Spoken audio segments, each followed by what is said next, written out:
Hello. আসসালামু আলাইকুম ওয়া রাহমাতুল্লাহি ওয়া বারাকাতুহু।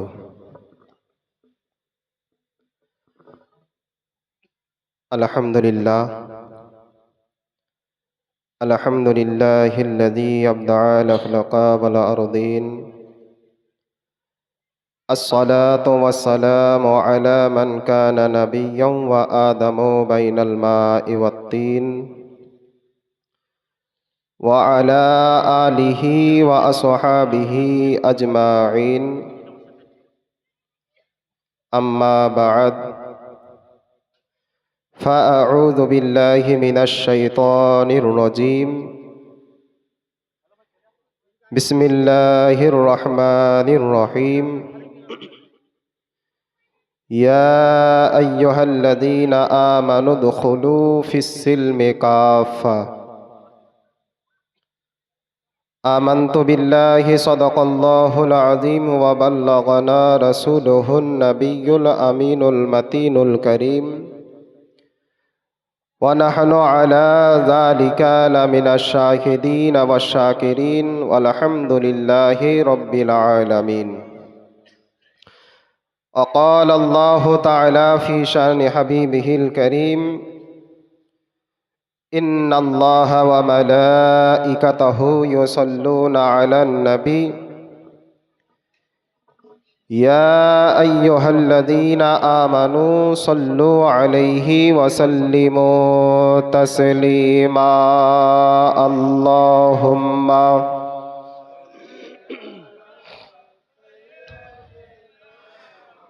مولانا محمد وعلى آل سيدنا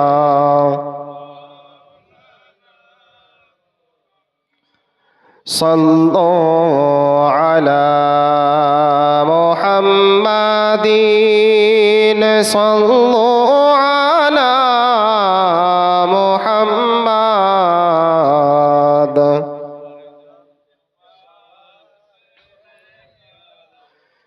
पाक नामे मोहम्मद हरदम ज़बान से निकालो,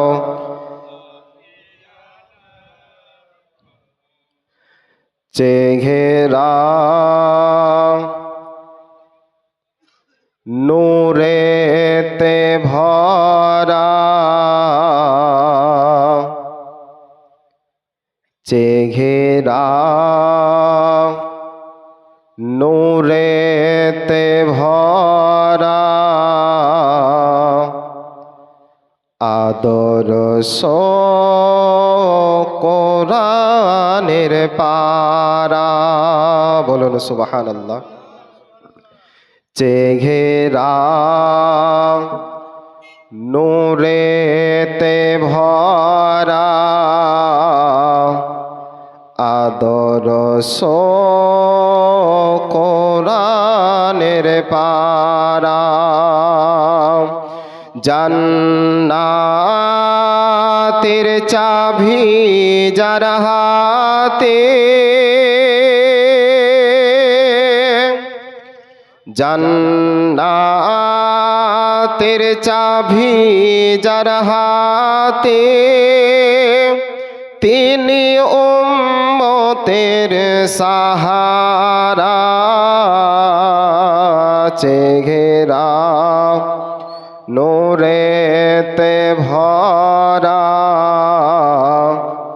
আদর্শ কোরআনের পারা, খুশবু ঘামের ফোঁটাতে, থু থু ব্যথা মিটাতে, খুশবু ঘামের ফোঁটাতে, থু থু ব্যথা মিটাতে, যারা আঙ্গুলের ইশারায় যার আঙ্গুলের ইশারায় প্রবাহিত পানির ফোয়ারা ঘেরা নূরেতে ভরা আদর্শ কোরআনের পারা ঘেরা নূরেতে ভরা আদর্শ কোরআনের পারা মিটবে না সে কোনো দিন মিটবে না সে কোনো দিন সে যে রহমতে আলামিন ঝাঁকে ঝাঁকে সালাম দেয় ঝাঁকে ঝাঁকে সালাম দেয় জান্নাতের ফারিশতা ঘেরা নূরেতে ভরা আদর্শ কোরআনের পারা জান্নাতের চাবি যার হাতে তিনি উম্মতের সাহারা ঘেরা নূরেতে ভরা আদর্শ কোরআনের পারা আল্লাহুম্মা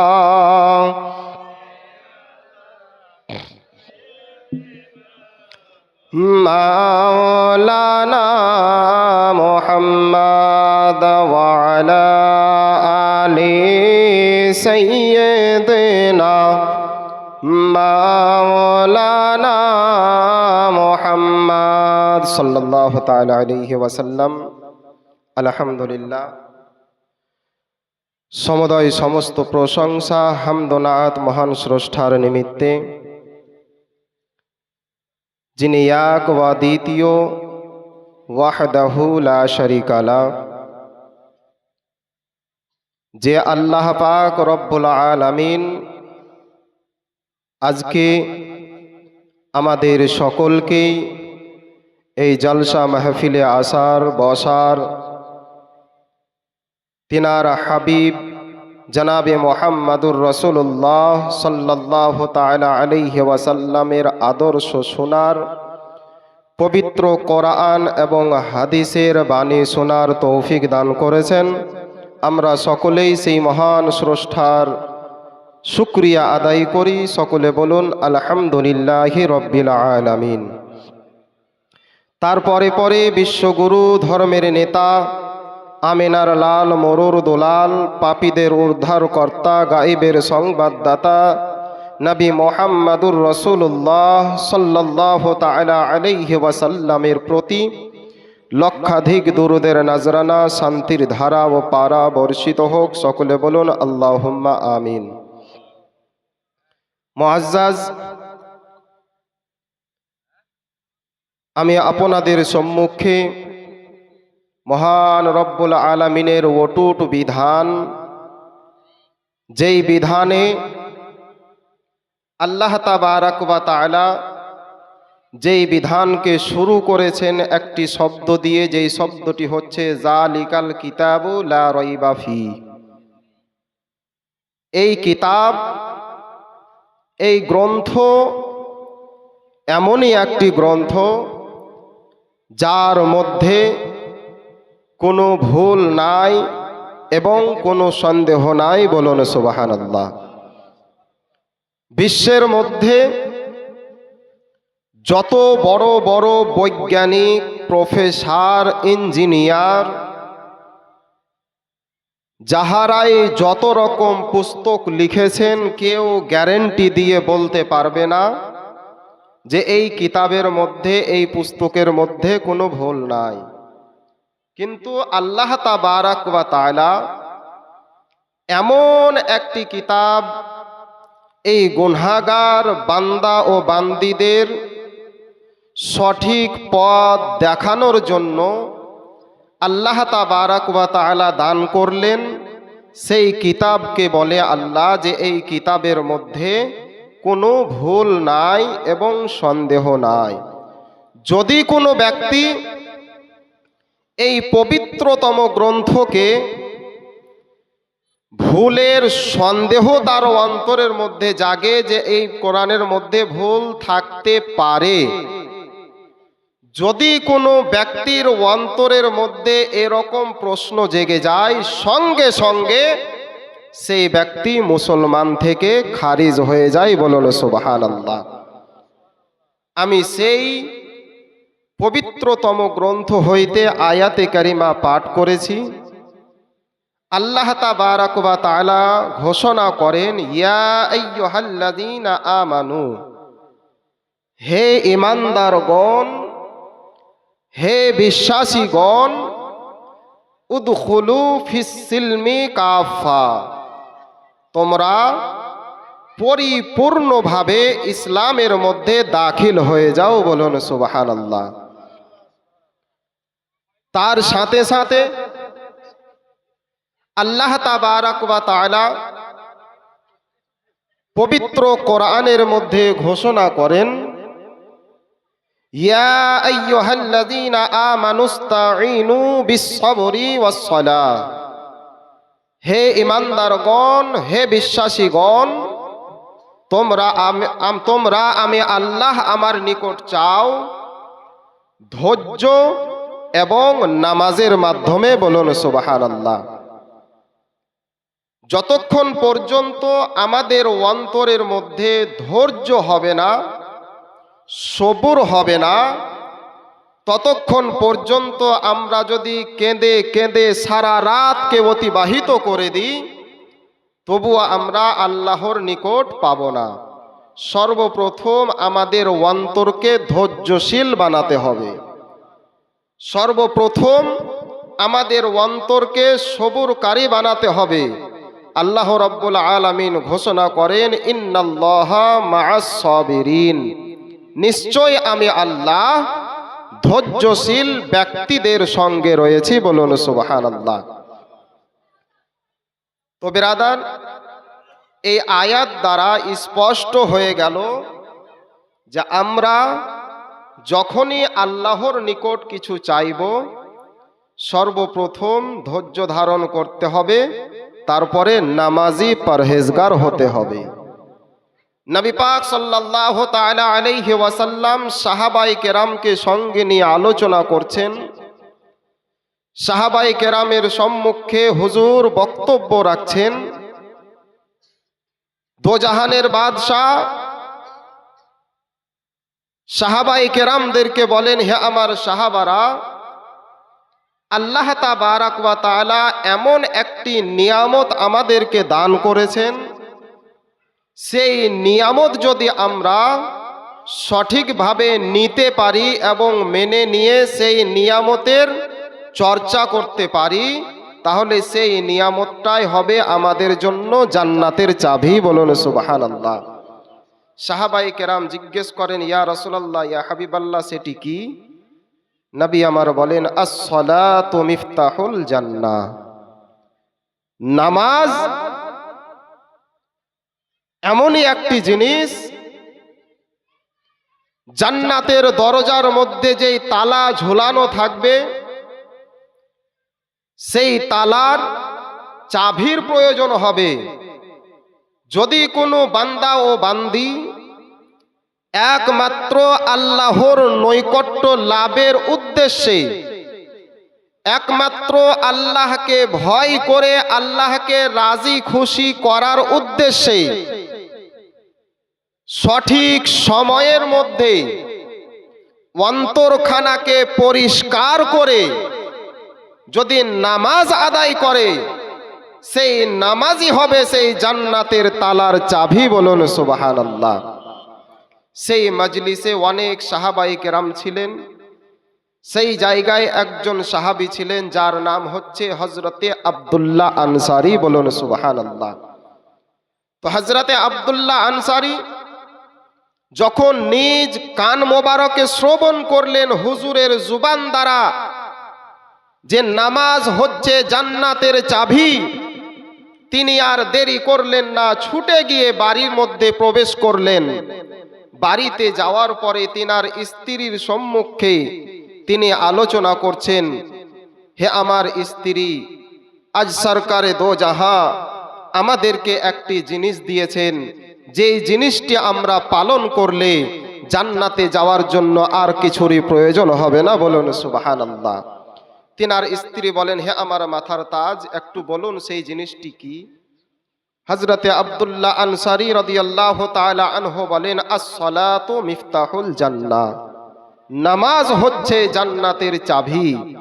হযরতে আব্দুল্লাহ আনসারী রাদিয়াল্লাহু তাআলা আনহুর স্ত্রী যখন এই কথা শুনলেন, সঙ্গে সঙ্গে তিনার স্বামীকে বলেন, হে আমার মাথার তাজ, আজ থেকে যতদিন পর্যন্ত আমাদের এই দেহের মধ্যে প্রাণখানা থাকবে, আমরা যদি মহা বিপদেও পড়ে যাই, তবু আমরা এই নামাজ আর কোনোদিন ছাড়ব না। বলুন সুবহানাল্লাহ। হযরতে আব্দুল্লাহ আনসারী রাদিয়াল্লাহু তাআলা আনহু প্রতিদিন দো জাহানের বাদশাহ নবী মুহাম্মদুর রাসূলুল্লাহ সাল্লাল্লাহু তাআলা আলাইহি ওয়াসাল্লামের পিছনে নামাজ আদায় করেন। প্রত্যেক ওয়াক্তেই তিনি মসজিদে নববীতে গিয়ে উপস্থিত হন। প্রত্যেক ওয়াক্তে নামাজ আদায় করার পরে যখন নবী আমার নামাজ সমাপ্ত করতেন, হযরতে আব্দুল্লাহ আনসারী আর অপেক্ষা না করে তাড়াতাড়ি করে নামাজ কমপ্লিট করে বাড়ি ফিরে চলে যেতেন। সাহাবায়ে কেরাম রাদিয়াল্লাহু তাআলা আনহুম আজমাইন একদিন দুই দিন করে এই রকম অবস্থা দেখার পরে, কিছুদিন কেটে যাওয়ার পরে দো জাহানের বাদশার দরবারে গিয়ে বলেন, ইয়া রাসূলুল্লাহ, ইয়া হাবিবাল্লাহ, নবী গো, হযরতে আব্দুল্লাহ আনসারী প্রতিদিন আপনার পিছনে 5 ওয়াক্তের নামাজ আদায় করে ঠিকই, কিন্তু সে যখন সালাম ফিরা হয়ে যায়, যখন নামাজ সমাপ্ত হয়ে যায়, হযরতে আব্দুল্লাহ আনসারী আর কিছুরই জন্য অপেক্ষা করে না, আর এই জায়গায় বসে থাকে না, তাড়াতাড়ি ছুটে গিয়ে নিজের বাড়িতে চলে যায়। ইয়া রাসূলুল্লাহ, ইয়া হাবিবাল্লাহ, এর পিছনে কারণটা কি একটু আমাদের দেখতে হবে। দো জাহানের বাদশা নবী মুহাম্মদুর রাসূলুল্লাহ সাল্লাল্লাহু তাআলা আলাইহি ওয়াসাল্লাম সাহাবায়ে কেরামকে বলেন, হে আমার সাহাবারা, দাঁড়াও, তোমাদেরকে দেখতে হবে না, আমি নবী স্বয়ং আমি আব্দুল্লাহ আনসারীর বাড়ি দেখতে যাব। দো জাহানের বাদশা হযরতে আব্দুল্লাহ আনসারী রাদিয়াল্লাহু তাআলা আনহুর বাড়ির উদ্দেশ্যে রওনা হলেন। এক পা দু পা করে যেতে যেতে হযরতে আব্দুল্লাহ আনসারীর বাড়ির দরজার সামনে দাঁড়িয়ে গেলেন। বাহির থেকে নবী আমার সালাম দিচ্ছেন, আসসালামু আলাইকুম, কোনো উত্তর আসে না। আবার সালাম দেন, আসসালামু আলাইকুম, ভিতর থেকে কোনো উত্তর আসে না। আবার নবী আমার সালাম দেন, আসসালামু আলাইকুম, ভিতর থেকে কোনো আওয়াজ আসে না। যখন কোনো আওয়াজ আমার দয়ার নবীর কানের মধ্যে না পৌঁছালো, নবী আমার যেন সেখান থেকে ফিরে যেতে চলেছেন। তিনি আমার ফিরে আবার মসজিদ নববীর দিকে যেতে চলেছেন। হযরতে আব্দুল্লাহ আনসারী রাদিয়াল্লাহু তাআলা আনহুর স্ত্রী বাবা সেই ঘরের মধ্যে থেকে নবীর জুবান থেকে সালাম খানা শুনতে পাচ্ছিল, কিন্তু হযরতে আব্দুল্লাহ আনসারীর স্ত্রী নিজের উত্তরখানা জোরে দিলেন না। কেন জোরে দিলেন না? প্রত্যেকটা মহিলাদের এই জুবানের আওয়াজখানাও পর্দা করা হচ্ছে ফরজ। মহিলাদের আওয়াজটারও পর্দা করা হচ্ছে ফরজ। হযরতে আব্দুল্লাহ আনসারীর স্ত্রী সালামের উত্তরটা মনে মনে দিলেন। তাড়াতাড়ি করে তিনার স্বামীকে গিয়ে বলেন, হুজুর, দোজাহানের বাদশাহ এসেছিলেন, আপনাকে একবার নয় দুইবার নয় 3 বার সালাম দিয়েছেন। যখন নবী আমার সালামের উত্তর পাননি আর নবী আমার দাঁড়ালেন না, আবার ফিরে চলে গেলেন। হযরতে আব্দুল্লাহ আনসারী রাদিয়াল্লাহু তাআলা আনহু বলেন, হে আমার স্ত্রী, আমিও শুনতে পেয়েছি, কিন্তু আমি কি করব? আমি কেমন করে নবীর সালামের উত্তর দেব? হযরতে আব্দুল্লাহ আনসারী তিনার স্ত্রীকে বলেন, হে আমার স্ত্রী, এসো, তুমি এই জায়গায় চলে এসো, আমি দোজাহানের বাদশার দরবারে চলে যাই। দোজাহানের বাদশাহ নবী মুহাম্মদুর রাসূলুল্লাহ সাল্লাল্লাহু তাআলা আলাইহি ওয়াসাল্লাম 1 পা 2 পা করে চলতেছেন, অনেক দূর চলে গিয়েছেন। হযরতে আব্দুল্লাহ আনসারী রাদিয়াল্লাহু তাআলা আনহু তাড়াতাড়ি করে ছুটে গিয়ে দোজাহানের বাদশার কদম তলায় পড়ে গিয়েছেন। বলুন সুবহানাল্লাহ। নবী আমার বলেন, হে আব্দুল্লাহ, কি ব্যাপার? বলে, হুজুর, বেয়াদবি মাফ করবেন, আমি এমন অবস্থার মধ্যে ছিলাম, আমি এমন জায়গার মধ্যে ছিলাম যে আপনার সালামের উত্তর পর্যন্ত আমি দিতে পারিনি, কিন্তু আমি সালাম শ্রবণ করেছি। হে আব্দুল্লাহ আনসারী, কেন সালামের উত্তর দাওনি? বলে, হুজুর, আমি এমন অবস্থার মধ্যে ছিলাম, আমার পরনের মধ্যে কোনো পোশাক ছিল না, আমি উলঙ্গ অবস্থায় ছিলাম। হুজুর, এই উলঙ্গ অবস্থায় আপনি নবী, আপনার সালামের উত্তর আমি কি করে দেব? নবী আমার জিজ্ঞেস করেন, হে আব্দুল্লাহ আনসারী, কেন উলঙ্গ ছিলে? বলে, হুজুর, আপনি যেই দিন থেকে বলেছেন আস-সালাতু মিফতাহুল জান্নাহ, এই নামাজ হচ্ছে জান্নাতের চাবি, ইয়া রাসূলুল্লাহ, ইয়া হাবিবাল্লাহ, হুজুর গো, সেই দিন থেকে আমার স্ত্রীকে যখন আমি এসে বলি, আমার স্ত্রীও বলে, আর যতক্ষণ পর্যন্ত আমাদের দেহের মধ্যে প্রাণ থাকবে ততক্ষণ পর্যন্ত আমরা নামাজ ছাড়ব না, ইয়া রাসূলুল্লাহ, ইয়া হাবিবাল্লাহ, হুজুর গো, কিন্তু আমরা যে নামাজ আদায় করি, আমাদের স্বামী স্ত্রী দুইজনের মিলিয়ে একখানা পোশাক রয়েছে। বলুন সুবহানাল্লাহ। একটি মাত্র পোশাক,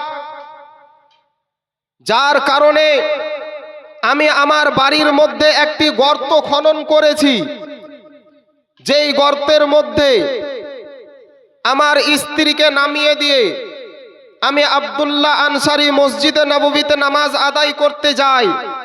যখন নামাজ কমপ্লিট হয়, আমি তাড়াতাড়ি করে ছুটে এসে সেই গর্তের মধ্যে নেমে গিয়ে আমি উলঙ্গ হয়ে যাই, আমার স্ত্রীকে সেই কাপড়খানা পরিধান করিয়ে দিই, আমার স্ত্রী গর্ত থেকে উঠে নামাজ আদায় করে। বলুন সুবহানাল্লাহ। হে বিরাদার, ইনারাই হচ্ছেন সাহাবী, ইনারাই হচ্ছেন প্রকৃত মুমিন, ইনারাই হচ্ছেন প্রকৃত আশিকে রাসূল। বাড়ির মধ্যে একখানা কাপড় স্বামী স্ত্রী দুইজনেই ব্যবহার করছেন। নামাজের ওয়াক্তের সময় স্বামী পোশাক পরে মসজিদে নামাজ আদায় করতে যান, মসজিদ থেকে এসে স্বামী গর্তের মধ্যে নেমে যান, স্ত্রীকে কাপড়খানা পরিধান করিয়ে দেন। হে ব্রাদার, উলঙ্গ অবস্থায় গর্তের মধ্যে থেকে তবুও তিনারা নামাজ কোনোদিন কাজা করেননি। বলুন সুবহানাল্লাহ।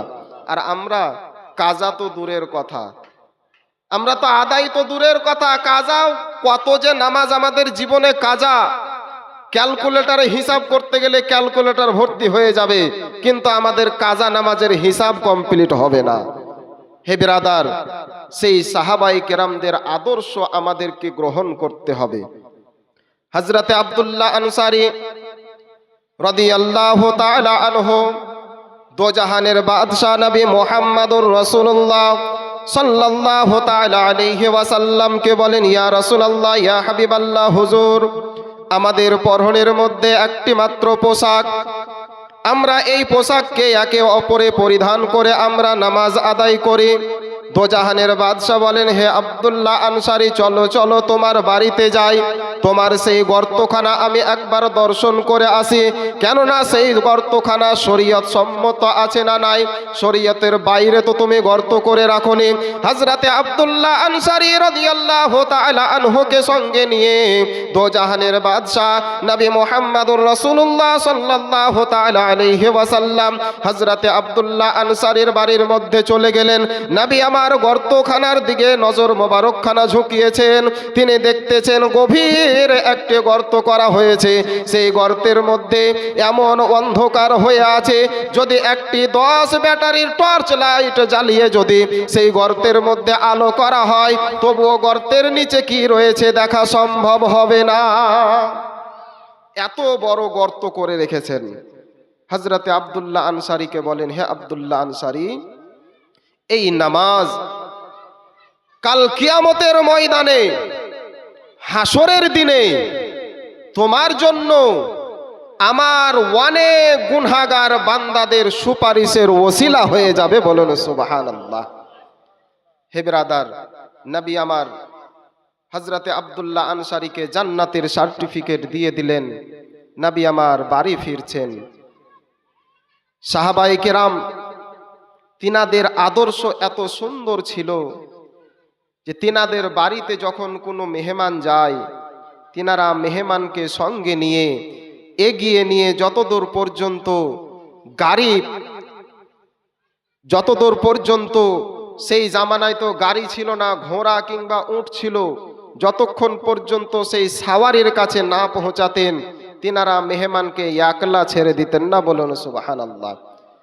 তো বাড়িতে কোনো মেহমান এলে সেই মেহমানকে সঙ্গে নিয়ে একটু রাস্তা হাঁটতে হাঁটতে গিয়ে গাড়ি পর্যন্ত পৌঁছিয়ে দেওয়া হচ্ছে সাহাবায়ে কেরামদের সুন্নাত। বলুন সুবহানাল্লাহ। দোজাহানের বাদশাহ নবী মুহাম্মদুর রাসূলুল্লাহ সাল্লাল্লাহু তাআলা আলাইহি ওয়াসাল্লাম ফিরার পথ ধরেছেন। সঙ্গে হযরতে আব্দুল্লাহ আনসারী রয়েছে। রাস্তা দিয়ে যেতে যেতে কিছুটা রাস্তা অতিক্রম করার পরে দেখছেন একটি খেজুর গাছ। সেই খেজুর গাছের সঙ্গে 2টি ছোট ছোট বালককে রশি দিয়ে বাঁধা আছে। দোজাহানের বাদশাহ নবী মুহাম্মদুর রাসূলুল্লাহ সাল্লাল্লাহু তাআলা আলাইহি ওয়াসাল্লাম সেই বালক দুটোকে জিজ্ঞেস করে, হে বাবারা, বলো বলো তোমাদের এরকম অবস্থা কেন?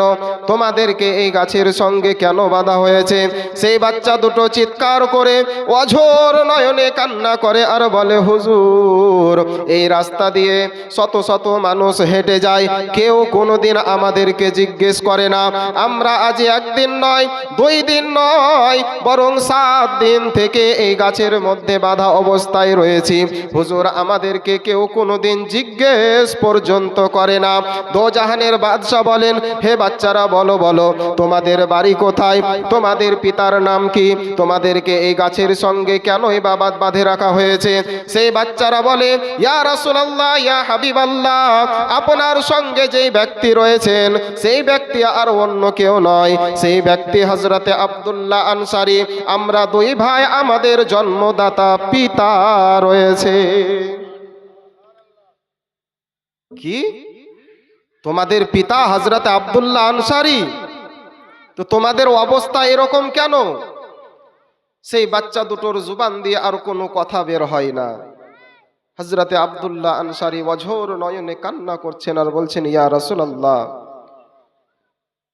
খুব দুঃখের বিষয়, আমার বাড়িতে কোনো খাবারের জিনিস নেই, আমার বাড়িতে কোনো পোশাক নেই, আমার বাড়িতে একদিন চুলো জ্বললে 3 দিন জ্বলে না, সকালবেলায় কিছু খেলে বিকালবেলায় খাওয়ার কিছু জুটে না। কিন্তু হুজুর, আমার বাড়ির পাশে এক ইহুদির একটি খেজুরের গাছ রয়েছে। ইয়া রাসূলুল্লাহ, ইয়া হাবিবাল্লাহ, হুজুর গো, সেই খেজুর গাছ থেকে কয়েকটি খেজুর জমিনের উপরে পড়েছিল। সেই খেজুরগুলো আমার এই ছোট্ট ছোট্ট 2জন সন্তান, যারা খিদার জ্বালা মিটানোর জন্য খিদার জ্বালা সহ্য করতে না পেরে সেই খেজুরগুলো উঠিয়ে নিজেরা ভক্ষণ করে নিয়েছে। ইয়া রাসূলুল্লাহ, ইয়া হাবিবাল্লাহ, হুজুর গো, যার কারণে সেই ইহুদি আমার 2জন এই নাবালক সন্তানকে শাস্তি দিয়ে এই গাছের মধ্যে বেঁধে রেখেছে। বলুন সুবহানাল্লাহ। হে বিরাদার, নবী আমার কেমন আদর্শ দিচ্ছেন, কেমন শিক্ষা দিচ্ছেন দেখুন। নবী আমার যদি চাইতেন সঙ্গে সঙ্গে হযরতে উমর ফারুক রাদিয়াল্লাহু তাআলা আনহুকে ডেকে সেই ইহুদির গর্দনখানা উড়িয়ে দিতে পারতেন। কিন্তু নবীর আদর্শ কি? নবী আমার কি শিক্ষা দিচ্ছেন? ইসলাম কি শিক্ষা দিচ্ছে? যে কাউকে ইসলামের শরীয়ত অনুযায়ী বিনা কারণে কাউকে আঘাত করা যাবে না, কাউকে কতল করা যাবে না। নবী আমার আমাদেরকে শিক্ষা দিচ্ছেন। হে ব্রাদার, সেই সময় হযরতে আব্দুল্লাহ আনসারীর কথা শোনার পরে নবী আমার ছুটে গিয়ে মসজিদে নববীর বারান্দায় বসে অঝোর নয়নে কান্না করতে লেগেছেন। এত কান্না করছেন, এত কান্না করছেন, সাহাবায়ে কেরাম এসে জিজ্ঞেস করেন, হুজুর আজকে আপনার কান্না করার কারণ কি? কে আপনাকে কষ্ট দিয়েছে? কে বা আপনাকে আঘাত দিয়েছে? হুজুর একটিবার আমাদেরকে বলে দিন, আমরা সেই ব্যক্তির গর্দনখানা উড়িয়ে দেব। বলুন সুবহানাল্লাহ। দোজাহানের বাদশা নবী মুহাম্মদুর রাসূলুল্লাহ সাল্লাল্লাহু তাআলা আলাইহি ওয়াসাল্লাম সাহাবায়ে কেরামকে বলেন, হে আমার সাহাবীরা, শোনো শোনো, আজকে আমার কান্না কোনো তলোয়ার দিয়ে থামা যাবে না। আজকে আমার কান্না কোনো ব্যক্তির গর্দন উড়িয়ে থামবে না। হযরতে উমরে ফারুক রাদিয়াল্লাহু তাআলা আনহু এসে বলে, ইয়া রাসূলুল্লাহ, ইয়া হাবিবাল্লাহ, হুজুর গো, আপনি একটিবার আমাকে হুকুম করে দিন, একটিবার আমাকে ইশারা করে দিন, যেই ব্যক্তির কারণে আপনার চোখ দিয়ে আজকে পানি ঝরতেছে, হুজুর সেই ব্যক্তিকে আর এই দুনিয়ার বুকে জীবিত রাখবো না। নবী আমার বলেন, হে উমর, শোনো শোনো, আজকে তোমার তলোয়ার দিয়ে আমার চোখের পানি বন্ধ হবে না। হে উমর, ওই তোমার তলোয়ার দিয়ে আমার চোখের পানি বন্ধ করা যাবে না। কিছুক্ষণ পরে দেখতেছেন হযরতে উসমানে গনি রাদিয়াল্লাহু তাআলা আনহু পথ দিয়ে আসতেছেন। নবী আমার অঝোর নয়নে আরো চিল্লিয়ে চিল্লিয়ে যেন কান্না করতে লেগেছেন। হযরতে উসমানে গনি রাদিয়াল্লাহু তাআলা আনহু বাবা যখন দেখছেন নবী আমার তিনাকে দেখার পরে আরো জোরে জোরে কান্না করতে আরম্ভ করেছেন। হযরতে উসমানে গনি রাদিয়াল্লাহু তাআলা আনহু আরো জোরে জোরে দৌড়াতে শুরু করেছেন। দৌড়াতে দৌড়াতে নবীর দরবারে এসে বলেন, ইয়া রাসূলুল্লাহ, ইয়া হাবিবাল্লাহ, হুজুর গো, বলুন বলুন আপনার চোখের পানি আজকে কিসের জন্য? কে বা আপনাকে কষ্ট দিয়েছে? কে বা আপনার প্রতি আঘাত করেছে? নবী আমার বলেন, হে উসমানে গনি, শোনো শোনো, আর দেরি করো না, দেরি করো না, যাও যাও, এক ইহুদির বাড়ি চলে যাও। সেই ইহুদির একটি খেজুরের গাছ, হযরতে আব্দুল্লাহ আনসারীর ছেলেরা সেই খেজুর গাছ থেকে খেজুর কুড়িয়ে খেয়েছে, যার কারণে তার দুইজন নাবালক সন্তানকে সেই ইহুদি কষ্ট দিয়ে গাছের সঙ্গে বেঁধে রেখেছে। হে উসমানে গনি, শোনো শোনো, আর তুমি দেরি করো না, যাও যাও, যতক্ষণ পর্যন্ত সেই খেজুরের গাছটা খরিদ করে না নিয়ে আসবে, আমি নবী আমার চোখ থেকে পানি বন্ধ হবে না। হযরতে উসমানে গনি রাদিয়াল্লাহু তাআলা আনহু অনেক ধন দৌলতওয়ালা ব্যক্তি ছিলেন, অনেক টাকা পয়সার মালিক ছিলেন, তিনি বড় একজন বাদশা ছিলেন। যে উসমানে গনি রাদিয়াল্লাহু তাআলা আনহু হচ্ছেন নবী আমার, নবী পাকের খলিফা। সেই উসমানে গনি রাদিয়াল্লাহু তাআলা আনহুর ঈমান কত মজবুত ছিল, কেমন আশিকে রাসূল ছিলেন, কেমন নবীকে ভালোবাসতেন, কেমন আল্লাহকে ভয় করতেন। নবীর একটি মাত্র ইশারা পাওয়া মাত্রই হযরতে উসমানে গনি রাদিয়াল্লাহু তাআলা আনহু বাবা তাড়াতাড়ি করে সেই ইহুদির দরজার সামনে গিয়ে বাহির থেকে আওয়াজ দিয়ে বলে, হে ইহুদি ভাই, শোনো শোনো, হযরতে আব্দুল্লাহ আনসারীর ছেলেদেরকে তুমি যেই কারণে বেঁধে রেখেছো, যেই খেজুরের গাছ থেকে তারা খেজুর কুড়িয়ে খেয়েছে, সেই খেজুরের গাছটি আজ খরিদ করার জন্য জাহানের বাদশাহ নবী মুহাম্মদুর রাসূলুল্লাহ সাল্লাল্লাহু তাআলা আলাইহি ওয়াসাল্লাম, আমি উসমান, আমাকে তোমার বাড়িতে পাঠিয়েছেন। ইহুদি বাড়ি থেকে বেরিয়ে এসে বলে, কি ব্যাপার? সেই খেজুরের গাছের মধ্যে কি এমন রয়েছে যে স্বয়ং তোমাদের নবী আমার সেই খেজুর গাছকে খরিদ করার জন্য পাঠিয়েছে?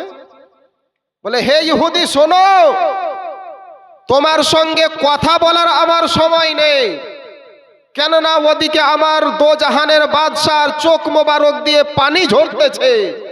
হে ইহুদি, আর দেরি করো না, বলো আজ তুমি সেই একটি খেজুর গাছের বিনিময়ে আমি উসমান আমার কাছে কি চাও? আজ তুমি যা চাইবে আমি উসমান সেটাই দিতে রাজি হয়ে যাব, বলুন সুবহানাল্লাহ। হে বিরাদার, ইহুদির মনের মধ্যে চিন্তা এলো যে আজ আমি উসমানের কাছে যা চাইবো সেটাই পাবো। কেননা তাদের নবীকে তারা এত ভালোবাসে, যদি তাদের নবী একবার ইশারা করে দেয় যে আমার জন্য, আমাকে খুশি করার জন্য তোমার জানটা দিয়ে দিতে হবে, তারা এমন সাহাবী, তারা এমন নবীকে ভালোবাসে যে তারা একটি মাত্র সেকেন্ডের জন্য অপেক্ষা করবে না, সঙ্গে সঙ্গে তারা নবীর মহাব্বতে নিজের জানখানা দিয়ে দেবে, বলুন সুবহানাল্লাহ। ইহুদের অন্তরের মধ্যে এই বিশ্বাসটা ছিল। সেই ইহুদি বলে, চিন্তা করার পরে হযরতে উসমান গনি রাদিয়াল্লাহু তাআলা আনহুকে বলছেন, হে ভাই উসমান, শুনেছি মদিনার বাজারে তোমার একটি বাগান রয়েছে, যেই বাগানের মধ্যে 100টি তাজা খেজুরের গাছ রয়েছে। আজ যদি তুমি সেই 100টি খেজুর গাছওয়ালা জায়গাটুকু আমাকে দিয়ে দাও, তাহলে আমি তার পরিবর্তে আমার সেই একটি খেজুরের গাছ তোমাকে দিয়ে দেব, বলুন সুবহানাল্লাহ।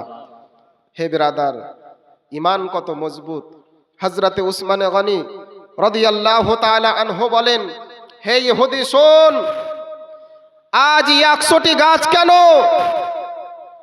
আজ যদি তুই আমার কাছে আমার যতগুলো ধন দৌলত রয়েছে, আজ যদি তুই আমার কাছে আমার জীবনের উপার্জন করা যত সম্পত্তি রয়েছে, আজ যদি তুই একবার চেয়ে নিতিস, আমি উসমান আমার নবীকে খুশি করার জন্য আমার সমস্ত কিছু তোকে দিয়ে দিতাম, বলুন সুবহানাল্লাহ। হে বিরাদার, এটাই হচ্ছে নবীর মোহাব্বত, এটাই হচ্ছে নবীর ভালোবাসা। এখন আমরা যখন কোনো মসজিদের জন্য কাউকে বলা হয়, ভাই 500টি টাকা মসজিদে দান করেন, আমরা এমন চিন্তায় পড়ে যাই। এমনও লোক আছে যারা নিজের বাড়িতে তার স্ত্রীকে যতক্ষণ পর্যন্ত জিজ্ঞেস না করবে ততক্ষণ পর্যন্ত দিতে পারবে না, এরকম লোক অনেক রয়েছে। কিন্তু সেই সাহাবায়ে কেরামের চরিত্র কেমন, তিনাদের আদর্শ কেমন, নবী পাকের একটি হুকুম পাওয়া মাত্রই ছুটে গিয়ে ইহুদির বাড়িতে 100টি খেজুরের গাছ দিয়ে একটি মাত্র খেজুরের গাছ খরিদ করে নবীর দরবারে গিয়ে উপস্থিত হয়ে গেলেন। নবী আমার হযরতে উসমান গনি রাদিয়াল্লাহু তাআলা আনহুকে জিজ্ঞেস করেন, হে উসমান গনি, বলো বলো, ইহুদি কি তোমাকে খেজুরের গাছ দিয়েছে? তার বিনিময়ে তোমার কাছে কি নিয়েছে? বলে, হুজুর, সেই বিনিময়ের কথা আর জিজ্ঞেস করিয়েন না, কেননা আমি উসমান আপনার মহাব্বতে পড়ে আমার জানখানা দিতে রাজি আছি, কিন্তু আপনার চোখের পানি দেখতে রাজি নয়, বলুন সুবহানাল্লাহ। নবী আমার বলেন, উসমান, তাহলে কি খেজুরের গাছটা খরিদ করেছো? বলে, হুজুর, হ্যাঁ আমি খরিদ করেছি। বলে, হে উসমান, কাল কিয়ামতের ময়দানে, হাসরের দিনে, যখন গুনাহগার আমার উম্মতিদের হিসাব নিকাশ হবে, হে উসমান, তোমার এই আজকে একটি খেজুর গাছ দান করার কারণে আল্লাহ তাবারক ওয়া তাআলা আমার হাজার হাজার গুনাহগার উম্মতকে জান্নাত দান করবেন, বলুন সুবহানাল্লাহ। হে বিরাদার, এটা হচ্ছে সাহাবায়ে কেরামের আদর্শ, এটা হচ্ছে সাহাবায়ে কেরামের নবীর প্রতি প্রেম ও মহব্বত, ভালোবাসা। যতক্ষণ পর্যন্ত আমাদের অন্তরের মধ্যে নবী পাকের পূর্ণ মহব্বত জেগে না উঠবে, ততক্ষণ পর্যন্ত আমরা পূর্ণ মুমিন হতে পারবো না। কেননা নবী আমার হাদিসের মধ্যে ঘোষণা করেন, লা ইউমিনু আহাদুকুম হাত্তা আকুনা আহাব্বা ইলাইহি মিন ওয়ালিদিহি ওয়া ওয়ালাদিহি ওয়ান নাসি আজমাইন। হে আমার উম্মতিরা শোনো, যতক্ষণ পর্যন্ত নিজের মা বাবা, নিজের ছেলে, নিজের সন্তান সন্ততি, নিজের আত্মীয় স্বজনের চাইতে আমি নবীকে ভালো যতক্ষণ পর্যন্ত না বাসবে, ততক্ষণ পর্যন্ত তোমরা পূর্ণ মুমিন হতে পারবে না, বলুন সুবহানাল্লাহ। আর আল্লাহ তাবারক ওয়া তাআলা কোরআনের মধ্যে ঘোষণা করেন, ইয়া আইয়ুহাল্লাযীনা আমানু দুখুলু ফিস সিলমি কাফা। হে ইমানদারগণ, তোমরা পরিপূর্ণভাবে আমার এই দ্বীনে ইসলামের মধ্যে দাখিল হয়ে যাও। হাদিস এবং এই আয়াত দ্বারা একটাই জিনিস স্পষ্ট, যে আমরা যতক্ষণ পর্যন্ত নবীকে ভালো না বাসবো, নবীর আদর্শ মেনে যতক্ষণ পর্যন্ত চলতে না পারবো, ততক্ষণ পর্যন্ত আমরা পূর্ণ মুমিন হতে পারবো না। আর পূর্ণ মুমিন হতে গেলে আমাদের সর্বপ্রথম নবীর আদর্শ মেনে চলতে হবে। কিন্তু আমরা নবীর আদর্শ তো দূরের কথা, এমন লোভে পড়ে গিয়েছি, এমন দুনিয়ার মায়া মোহাব্বত ভালোবাসায় পড়ে গিয়েছি, আমরা আখিরাত বলে আর খেয়াল রাখি না। নবী আমার হাদিস পাকের মধ্যে ঘোষণা করেন, আদ-দুনিয়াও মাজরাতুল আখিরা, এই দুনিয়া হচ্ছে আখিরাতের বাজার। এই দুনিয়ার মধ্যে যেই ব্যক্তি ভালো আমল করতে পারবে, বাজার করতে পারবে, সেই ব্যক্তির ইহকাল এবং পরকাল দুটোই কামিয়াবি। সেই ব্যক্তি আর সেই ব্যক্তিকে জান্নাত থেকে সেই ব্যক্তিকে জান্নাতে যাওয়ার জন্য কিছুই বাধা আসতে পারে না। হে বিরাদার, তো সর্বপ্রথম আমাদেরকে নবীর আদর্শ মেনে চলতে হবে। নবীর আরেকজন সাহাবী, যার নাম হযরতে সালবা রাদিয়াল্লাহু তাআলা আনহু, তিনিও একজন বিশিষ্ট সাহাবী। তিনারও অবস্থা একই, তিনিও নবী পাকের পিছনে 5 ওয়াক্তের নামাজ পড়তেন। যখনই সালাম ফিরা হয়ে যেত, তিনিও ছুটে বাড়ি চলে যেতেন। একদিন দুদিন করে যেতে যেতে সাহাবায়ে কেরাম দো জাহানের বাদশাকে বলেন, হুজুর, হযরতে সালেবা প্রতিদিন আপনার পিছনে 5 ওয়াক্তের নামাজ নির্ধারিত সময়ের মধ্যে আদায় করে, কিন্তু যখনই সালাম ফিরা হয়ে যায় আর দুয়ার জন্য অপেক্ষা করে না, বাড়ি চলে যায়। নবী আমার হযরতে সালবা রাদিয়াল্লাহু তাআলা আনহুকে পরের ওয়াক্তে বলেন, হে সালবা, নামাজের পরে একটু থেমে যাও, তোমার সঙ্গে কিছু কথা আছে। দো জাহানের বাদশা নবী মুহাম্মদুর রাসূলুল্লাহ সাল্লাল্লাহু তাআলা আলাইহি ওয়াসাল্লামের কথা শোনার পরে হযরতে সালবা রাদিয়াল্লাহু তাআলা আনহু নামাজ আদায় করলেন। নামাজ আদায় করার পরে নবীর কথার জন্য অপেক্ষা করছেন। নবী আমার সমস্ত সাহাবায়ে কেরামকে বিদায় দিলেন। বিদায় দেওয়ার পরে হযরতে সালবা রাদিয়াল্লাহু তাআলা আনহুকে ডেকে বলেন, হে সালবা, বলো বলো, তুমি প্রতিদিন আমার পিছনে 5 ওয়াক্তের নামাজ ঠিকই আদায় করো, কিন্তু যখনই সালাম ফিরা হয়ে যায় তুমি তাড়াতাড়ি বাড়ি কিসের জন্য চলে যাও? যখন এই কথা হযরতে সালবার শোনা, যেন কাঁদতে কাঁদতে দো জাহানের বাদশার কদম তলে লুটিয়ে পড়লেন। বলেন, ইয়া রাসূলুল্লাহ, ইয়া হাবিবাল্লাহ, নবী গো, আমি এমন গরিব ব্যক্তি, আমি এমন অসহায় ব্যক্তি, আমার বাড়ির কোনো ধন দৌলত নেই, আমার কাছে কোনো টাকা পয়সা নেই। হুজুর, আমার বাড়ির মধ্যে একটি মাত্র কাপড় রয়েছে, যেই কাপড়খানা আমি যখন পরে থাকি আমার স্ত্রী উলঙ্গ হয়ে গর্তের মধ্যে নেমে থাকে। আমি হযরতে সালবা সেই কাপড়খানা পরিধান করে আপনার পিছনে নামাজ আদায় করার জন্য চলে আসি। নামাজ পড়ার সঙ্গে সঙ্গে আমি বাড়ি ফিরে যাই, আমার সেই কাপড়খানা আমার স্ত্রীকে পরিয়ে দিই এবং আমি গর্তের মধ্যে চলে যাই। আমার স্ত্রী নামাজ আদায় করে। হুজুর, আমি এত গরিব, আর দ্বিতীয় কাপড় খরিদ করার মতো আমার কাছে আর সমর্থ নাই। একই জিনিস হযরতে আব্দুল্লাহ আনসারী যে রকম গরিব, হযরতে সালবা তিনিও সেই একই রকম গরিব। দুইজনেরই একই অবস্থা, কিন্তু দুইজনের আদর্শ আলাদা, দুইজনের আচরণ আলাদা। হযরতে সালবা রাদিয়াল্লাহু তাআলা আনহু তিনি নবী পাকের সামনে বলেন, হুজুর, যখন আমার রাজ আজকে প্রকাশ হয়ে গেল, হুজুর, আমি আর গরিবই থাকতে চাই না, আপনি কিছু জিনিস ব্যবস্থা করে দিন যাতে করে আমি কিছু রোজগার করতে পারি। বলুন সুবহানাল্লাহ। নবী আমার একটি শব্দকে 3 বার বললেন, হে সালবা, তোমার জন্য গরিবই ভালো। হে সালবা, তোমার জন্য গরিবই ভালো। হে সালবা, তোমার জন্য গরিবই ভালো। নবী আমার এই শব্দটি 3 বার ব্যবহার করলেন। 3 বার ব্যবহার করার কারণ হচ্ছে একটাই, যদি হযরতে সালমা কিছু ধন দৌলতের মালিক হয়ে যায় তার ঈমানটা কমজোর হয়ে যাবে। নবী আমার গায়বের খবর জানেন, অন্তরের খবর রাখেন। তিনি জানেন যে এই সালমা যদি কিছু টাকা পয়সার মালিক হয়ে যায় তার ঈমানখানা কমজোর হতে লাগবে। হে ব্রাদার, হযরতে সালমা রাদিয়াল্লাহু তাআলা আনহুকে তার কারণে নবী আমার 3 বার বললেন, হে সালমা তোমার জন্য গরিবই ভালো। কিন্তু সালমা অনেক জিদালু ছিল, কোনো মতেই কান্না থামান না, কোনো মতেই কান্না থামান না।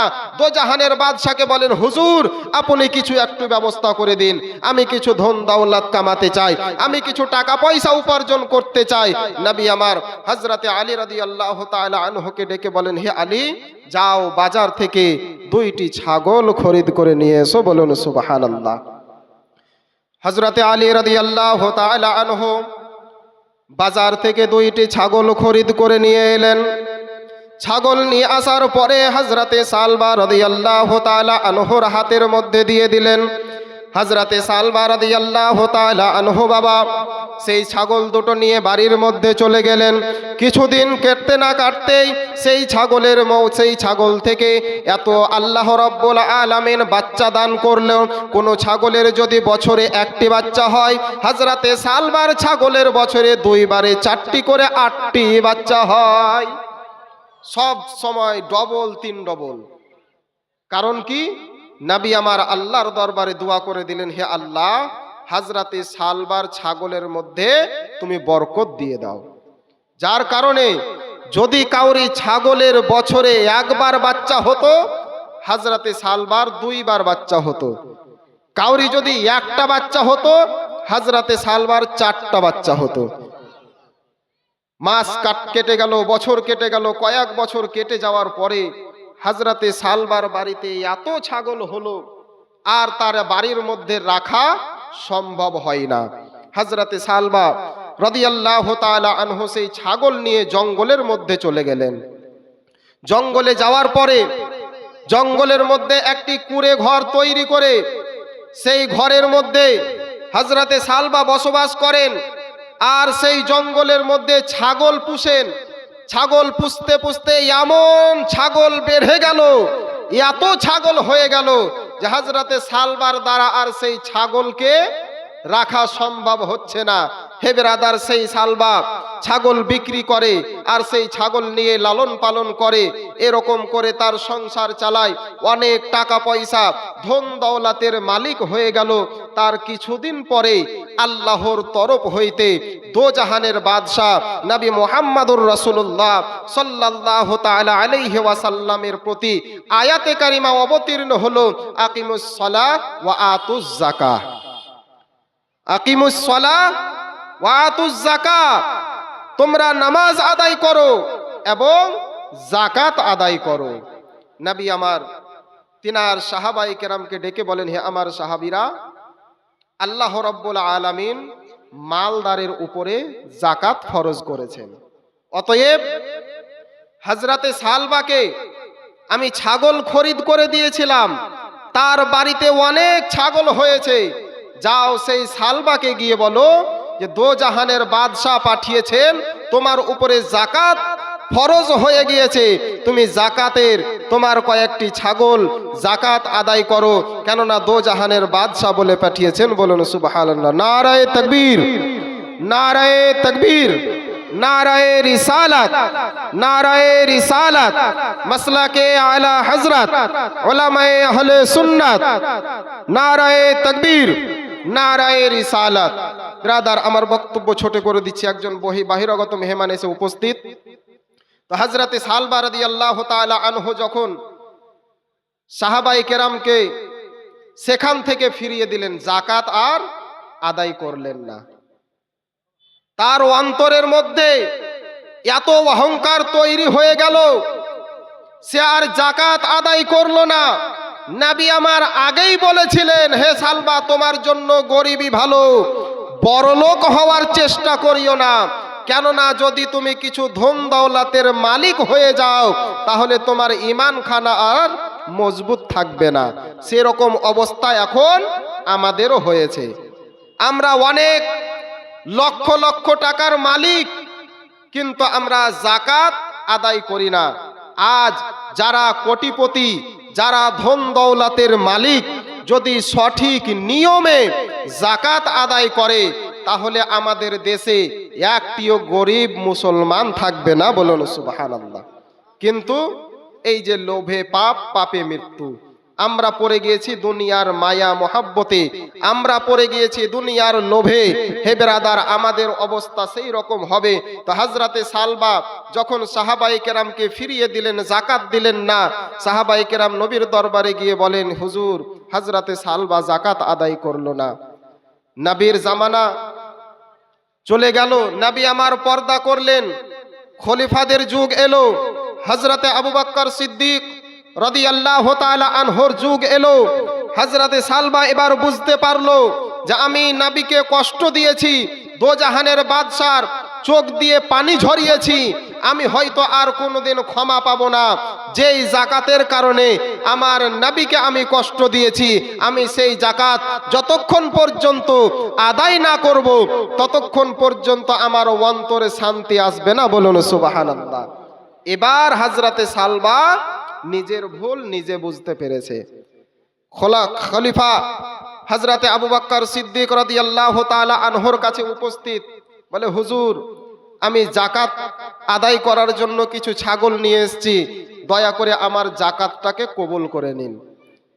হযরতে আবু বকর সিদ্দিক বলে, সালবা, তুই যেই কারণে আমার দোজাহানের বাদশার চোখ দিয়ে পানি ঝরিয়েছিস, আমি নবীর একজন আশিক, আমি নবীকে কাঁধে করে পাহাড়ের উপরে উঠেছি, আমি যেই নবীর খাতিরে, যেই নবীর মোহাব্বতে পড়ে নিজের জানের পারোয়া করিনি, আর সেই নবীকে তুই যাকাত আদায় করিসনি, আর আমি তোর যাকাতের মাল গ্রহণ করব? কখনোই না, ফিরে যা। হযরতে আবু বকরের জামানা শেষ হয়ে গেল, হযরতে উমরে ফারুক, উসমান গনি, সকল খলিফাদের যুগ শেষ হয়ে গেল। এবার হযরতে সালবা বুঝতে পারলো, আর আমার এই ছাগল লালন পালন করে আর কিছুই হবে না, কেননা যেহেতু নবী আমার কষ্ট পেয়েছেন, আর এই কথা যদি আল্লাহর দরবারে একবার উঠে যায়, আমি সালবা জান্নাত থেকে বঞ্চিত হয়ে যাব। হে বেরাদার, হযরতে সালবা কি করলেন? সমস্ত ছাগলকে ছেড়ে দিয়ে জঙ্গলের মধ্যে চলে গেলেন। কখন কোন জায়গায় চলে গেলেন, ইবাদত বান্দেগি আল্লাহর করতে লাগলেন, আর তিনি কখনোই সেই ছাগল পুষতে লাগলেন না। আবার তিনার পুনরায় সেই অবস্থায় ফিরে এলো। হে বেরাদার, তাহলে এই হাদিস দ্বারা, এই নবীর সাহাবায়ে কেরামের ইতিহাস দ্বারা একটাই জিনিস প্রমাণিত, আমরা এই দুনিয়ার মোহাব্বত যতক্ষণ পর্যন্ত না ছাড়বো, ততক্ষণ পর্যন্ত আমাদের ঈমানখানা মজবুত হবে না। হে বেরাদার, তো আল্লাহর দরবারে যদি আমাদেরকে চাইতে হয়, আমাদের সর্বপ্রথম নামাজ এবং ধৈর্য ধারণ করতে হবে, তাহলে আল্লাহ রাব্বুল আলামিনের নিকট আমরা পিয়ারা হয়ে যাব। আর একবার যদি আল্লাহ রাব্বুল আলামিন আমাদের উপরে রাজি হয়ে যান, আল্লাহ তাবারক ওয়া তাআলা পবিত্র কোরআনের মধ্যে ঘোষণা করেন, রাদিয়াল্লাহু আনহুম ওয়া রাদিয়া আনহু, হে আমার বান্দারা, তোমরা আমার উপরে রাজি হয়ে যাও, আমি তোমাদের উপরে রাজি হয়ে যাব। আর যদি আমি তোমাদের উপরে রাজি হয়ে যাই, আমার সেই সুন্দর জান্নাত তৈরি করা রয়েছে, যেই জান্নাতের নিচু দিয়ে একটি নহর জারি রয়েছে, সেই নহরের পানি দুনিয়ার কোনো বান্দা একবার যদি কেউ পান করে নেয়, কাল কিয়ামতের সকাল পর্যন্ত সে যদি এই দুনিয়ার বুকে জীবিত থাকে, তাকে কোনোদিন পিপাসা লাগবে না, বলুন সুবহানাল্লাহ। সেরকম জান্নাত আল্লাহ তাবারক ওয়া তাআলা এই অধম গুনাহগার বান্দাদের জন্য তৈরি করে রেখেছেন। কিন্তু সেই জান্নাত পাওয়ার জন্য আমাদেরকে এই দুনিয়াতে সঠিক বাজার করতে হবে। তো বেরাদার, আজকে যাহা কিছু আপনাদের সম্মুখে আলোচনা করলাম, বলা ও ভাষার মাধ্যমে ত্রুটি বিচ্ছুতি হয়ে থাকলে সকলেই নিজ ছেলে বা ছোট ভাই বলে ক্ষমা করবেন। হাদিস কোরআন বলতে গিয়ে যদি অনিচ্ছাকৃত কিছু ভুল হয়ে যায়, আসুন আমরা সকলেই আল্লাহর দরবারে ইস্তেগফার করি। সকলে পড়ুন, আস্তাগফিরুল্লাহ রব্বি من كل ذنب وأتوب إليه لا حول ولا قوة إلا بالله العلي العظيم أشهد أن لا إله إلا الله وأشهد أن محمدا عبده ورسوله صلى الله تعالى عليه وسلم وما علينا إلا البلاغ السلام عليكم ورحمة الله وبركاته